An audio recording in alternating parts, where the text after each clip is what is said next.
തൃശൂരിലെ നാട്ടികയിലെ അപകടം മനഃപൂർവ്വമായ നരഹത്യയെന്ന് മന്ത്രി ഗണേഷ് കുമാർ. ട്രാൻസ്പോർട്ട് കമ്മീഷണറുടെ പ്രാഥമിക അന്വേഷണത്തിന്റെ റിപ്പോർട്ട് ലഭിച്ചെന്നും വണ്ടിയുടെ ക്ലീനർ മദ്യപിച്ചാണ് വണ്ടി ഓടിച്ചതെന്ന് വ്യക്തമായെന്നും മന്ത്രി പറഞ്ഞു. തൃശൂർ അപകടത്തിൽ മരിച്ചവരുടെ കുടുംബാംഗങ്ങൾക്ക് സർക്കാർ ധനസഹായം നൽകുമെന്ന് മന്ത്രി കെ രാജൻ. അപകടത്തിൽപ്പെട്ടവരുടെ മൃതദേഹങ്ങൾ പോസ്റ്റ്മോർട്ടം നടപടി പൂർത്തിയായാലുടൻ ഇവരുടെ നാട്ടിലെത്തിക്കുമെന്നും മന്ത്രി എം പി രാജേഷും പറഞ്ഞു. മരിച്ചവരുടെ ബന്ധുക്കൾക്ക് വീടുകളിലെത്താൻ പ്രത്യേക KSRTC ബസ് സജ്ജീകരിച്ചു.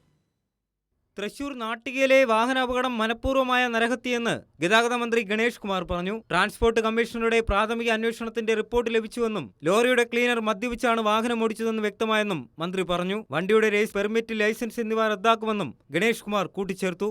ഡ്രൈവർക്ക് ഒരു 50 വയസ്സും അലക്സ് എന്നാണ് പേര്. ക്ലീനർ 33 വയസ്സുള്ള ഒരാളാണ് അലക്സ്.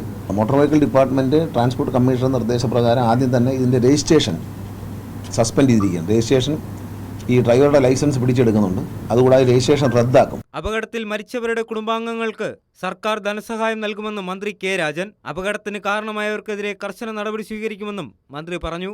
സാധാരണ കേരളത്തിലുള്ള നടപടിക്രമമാണല്ലോ അത്. മരണപ്പെട്ടവരെ സഹായിക്കുന്നതിനുള്ള സംവിധാനം മുഖ്യമന്ത്രിയുടെ പ്രത്യേക സഹായ നിധിയിൽ നിന്നുണ്ടാകും. അത് സാധാരണ CMDRFന്റെ നോംസുമായി ബന്ധപ്പെട്ട കാര്യങ്ങളാണ്. പക്ഷേ അതോടൊപ്പം തന്നെ അവരുടെ കൂടുതൽ സഹായങ്ങൾ എന്തെങ്കിലും ആവശ്യമുണ്ടെങ്കിൽ അതുമായി ബന്ധപ്പെട്ട് ജില്ലാ കളക്ടർ നൽകുന്ന റിപ്പോർട്ടിൻ്റെ അടിസ്ഥാനത്തിൽ കൂടിയാണ് ആ കാര്യം പരിശോധിക്കുക.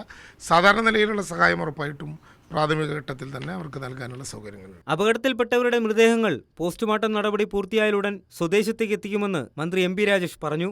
എല്ലാ ക്രമീകരണങ്ങളും സംസ്ഥാന സർക്കാർ ഒരുക്കിയിട്ടുണ്ട്. തുടർന്നുള്ള എല്ലാ ചിലവുകളും സംസ്ഥാന സർക്കാർ വഹിക്കുമെന്നും അദ്ദേഹം പറഞ്ഞു. പോലീസ് ജാഗ്രതയോടെയാണ് കാര്യം കൈകാര്യം ചെയ്തതെന്നും കുറ്റക്കാർക്കെതിരെ കർശന നടപടി ഉണ്ടാകുമെന്ന് ഉറപ്പ് ലഭിച്ചതായും നാട്ടിക MLA CC മുകുന്ദൻ പറഞ്ഞു. അമിതമായ വേഗത്തിൽ വന്ന് ഇതൊക്കെ തല്ലി അല്ല തകർത്ത് ഇവിടെ കയറി വന്നപ്പോൾ കിടന്നുറങ്ങുന്ന നാടോടി എന്ന് പറഞ്ഞാൽ മനുഷ്യരാണല്ലോ. അപ്പോൾ അവരുടെ ആകെ അപകടസ്ഥിതിയിലേക്ക് പോയിരിക്കുന്നു. പറയുന്ന 5 പേര് മരിക്കുവാൻ കുട്ടികളുണ്ടെന്ന് പറയുന്നു. ഇനി 5 പേര് ഹോസ്പിറ്റലുണ്ട്. അതിൽ 2 പേര് അപകടസ്ഥിതിയാണ്. അതിൻ്റെ ചികിത്സയും കാര്യങ്ങളൊക്കെ മെച്ചപ്പെട്ട രീതിയിൽ നടക്കുന്നുണ്ടെന്നാണ് ഇപ്പോൾ പൊതുവെ നമുക്ക് കിട്ടിയ റിപ്പോർട്ട്. ചികിത്സയിലുള്ളവരുടെ തുടർ ചെലവുകൾ സംബന്ധിച്ച എല്ലാ നടപടികളും സ്വീകരിച്ചതായി ജില്ലാ കളക്ടർ അർജുൻ പാണ്ഡ്യൻ പ്രതികരിച്ചു. അതിൽ 2 പേരുടെ കാര്യം കുറച്ച് ക്രിട്ടിക്കലായിട്ടുള്ളതാണ്. നമ്മൾ പരമാവധി ട്രീറ്റ്മെൻറ്റ് അവർക്ക് കൊടുക്കുന്നുണ്ട്. ബാക്കി മരിച്ചവരുടെ തുടർ നടപടികൾ നടന്നു വരുന്നുണ്ട്. ഇൻക്വസ്റ്റ് ഉടനെ സ്റ്റാർട്ട് ചെയ്യും. പോസ്റ്റ്മോർട്ടം ഉടനെ ചെയ്യും. News desk Kairali news.